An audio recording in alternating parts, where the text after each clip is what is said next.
আমরা যদি একটু এই আসনের খবরাখবর জানি, আমাদের সহকর্মী আল মামুন রয়েছেন। আল মামুন, এই আসনের প্রার্থী এবং ভোটারদের মধ্যে সম্পর্কটা কেমন, বা প্রার্থীরা কি বলছেন, ভোটাররা কি বলছেন, নির্বাচনের পরিবেশ সামগ্রিকভাবে কেমন?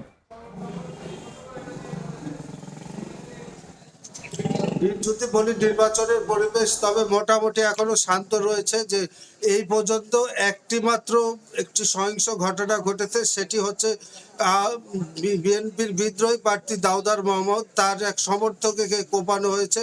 এছাড়া অপ্রীতিকর কোনো ঘটনা ঘটেনি। তবে একটি বিষয় আমরা বলতে পারি যে সিংড়া উপজেলাটি পুরোটি চলন বিলের মধ্যে, এবং চলন বিল অধ্যুষিত এই আসনটি আগাগোড়াই কিন্তু এখানে আওয়ামী এন্ট্রি ভোটার সংখ্যা বেশি।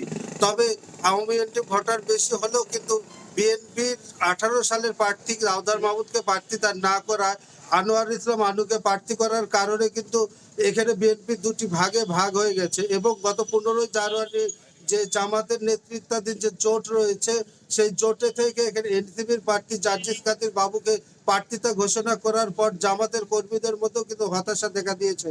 তারা যেটি বলছে যে বিএনপির দ্বন্দ্বের জের ধরে বা বিরোধের জের ধরে জামাত এই আসনটি তাদের নিয়ন্ত্রণে রাখতে পারত, কিন্তু এই বাগানে যে জামাতের জোট, এই জোটের প্রার্থীর কারণে তারা কিন্তু পুরোপুরি হতাশ।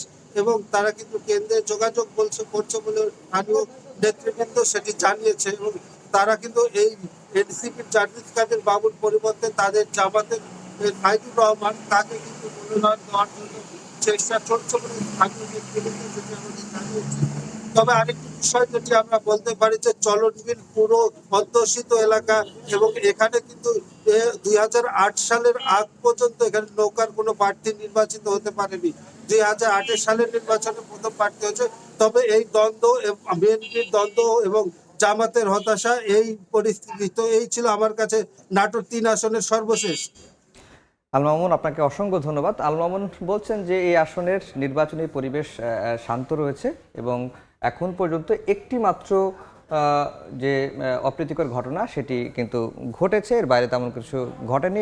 এই আসনে এনসিপির একজন প্রার্থী রয়েছেন, যদিও জামাতের সঙ্গে তাদের একটি সমঝোতা হয়েছে এবং এই আসনে জামাতকে তারা ছাড় দিচ্ছেন। আর যেটি একটু অ্যাডিশনাল তথ্য যেটি বলে রাখি, যে ইসলামী আন্দোলনের জন্য 47টি আসন এখনও ফাঁকা রাখা হয়েছে।